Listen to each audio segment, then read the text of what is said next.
एक समय की बात है। एक छोटे से गांव में रजनी नाम की लड़की रहती थी।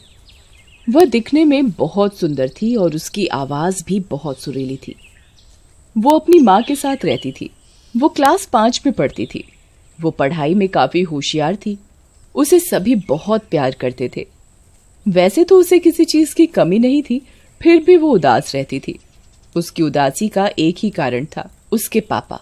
उसने अपने पापा को कभी नहीं देखा था। वो अपने पापा के बारे में हमेशा सोचती रहती थी कि उसके पापा उसके साथ क्यों नहीं रहते। रजनी की माँ हमेशा यही कहती, बेटा तेरे पापा शहर गए हैं, उन्हें वहां बहुत काम रहता है, तभी नहीं आ पाते।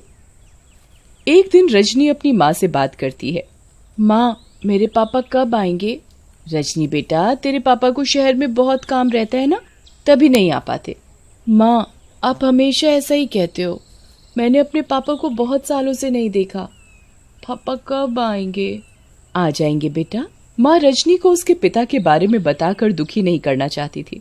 रजनी के पिता की मौत शहर में हार्ट अटैक की वजह से हो गई थी और रजनी बहुत छोटी थी। वो अपने पापा से बहुत प्यार करती थी। वो अपने पापा की मौत का सदमा बर्दाश्त नहीं कर पाती। इसी कारण रजनी को उसकी माँ ने नहीं बताया कि उसके पिता की हार्ट अटैक की वजह से मौत हो चुकी है। और देखते ही देखते रजनी बड़ी होने लगी। जैसे जैसे रजनी बड़ी हो रही थी, उसे अपने पापा की हमेशा कमी महसूस होती थी। रजनी को स्कूल में उसकी कक्षा के बच्चे बहुत चिढ़ाते थे।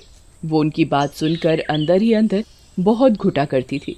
एक दिन रजनी के स्कूल में पेरेंट्स टीचर मीटिंग होती है। मेरे पापा शहर में बहुत बड़ी कंपनी में काम करते हैं, उन्हें यहाँ आने का समय नहीं मिल पाता, इसीलिए वो बाहर ही रहते हैं, ऐसा माँ मुझे बताती है।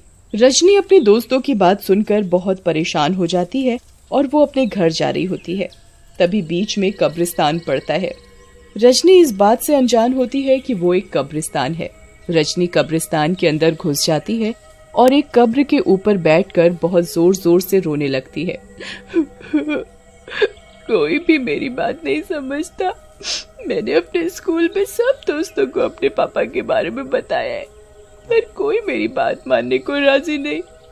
मुझे बहुत दुख होता है जब कोई मेरे पापा के लिए उल्टा बोलता है। मैं भी अपने पापा को आज तक नहीं देख पाई। पापा आप किधर हो?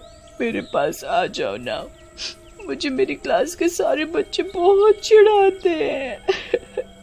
रजनी जिस कब्र पर बैठकर रो रही होती है, उसी कब्र से एक भूत निकलकर बाहर आ जाता है। ये देखकर रजनी डर जाती है। तुम डरो मत बच्ची। तुम कौन हो?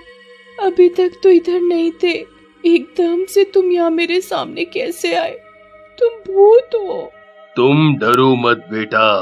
हाँ, मेरी मौत हो गई है, अब मेरी आत्मा भटक रही है, पर मैं कभी किसी का बुरा नहीं करता। और मैंने तुम्हारी सारी बात सुन ली थी और मुझे तुम बहुत परेशान लगी, इसीलिए ही मैं तुम्हारे आगे आया हूँ। नहीं तो मैं हर किसी के आगे नहीं आता, हर कोई मुझे नहीं देख पाता है। नहीं, मुझे तुम्हारी कोई बात नहीं सुननी, तुम जाओ यहाँ से। रजनी की बात सुनकर भूत बहुत जोर जोर से रोने लग जाता है। अरे क्या हुआ, तुम रो क्यों रहे हो? तुम्हें लग रहा है मैं तुम्हें परेशान कर रहा हूँ, मैं तुम्हें डरा रहा हूँ, पर वास्तव में ऐसा कुछ नहीं है। मैं तुम्हारी सच में दिल से मदद करना चाहता हूँ। मुझे तुम्हारे अंदर अपनी बेटी दिखी। जब मैं मरा था, मेरी बेटी भी तुम्हारी जितनी ही बड़ी थी। भूत रजनी को अपनी सारी बात बताता है और बहुत रोता है। भूत सारी कहानी बताने के बाद, मैं इसीलिए ही तुम्हारी मदद करना चाहता हूँ। तुम्हें जब भी कोई परेशान करेगा तुम्हारे पापा को लेकर, या तुम जब भी मुझे दिल से याद करोगी, मैं तभी तुम्हारे आगे हाजिर हो जाऊंगा। ठीक है। भूत रजनी को एक पत्थर देता है। देखो रजनी, ये कोई मामूली पत्थर नहीं है जो मैं तुम्हें दे रहा हूँ। इसी पत्थर के जरिए हम मिल सकते हैं। ये पत्थर किसी के हाथ ना जाने पाए, याद रखना ये बात। ठीक है। तुम जब भी इस पत्थर को अपने हाथ पे घिसोगी, मैं तुम्हारे आगे आ जाऊंगा। भूत रजनी को वह पत्थर देता है और जब भी वो संकट में हो तो उस पत्थर को अपने हाथ पर घिसने को बोलता है। भूत रजनी को पत्थर थमा देता है और रजनी उसे वहीं चुपचाप अपने बैग में रख लेती है। रजनी घर जाकर अपनी मम्मी को स्कूल में पेरेंट्स टीचर मीटिंग का बताती है। माँ, हमारे स्कूल में कल पेरेंट्स टीचर मीटिंग है। आपको कल हमारी मैडम ने बुलाया है। अरे बेटा, कल तो मैं आपके स्कूल नहीं जा पाऊंगी, कल तो मुझे बहुत काम है।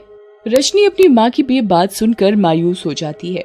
रजनी अगले दिन अपने स्कूल जाने के लिए तैयार हो जाती है।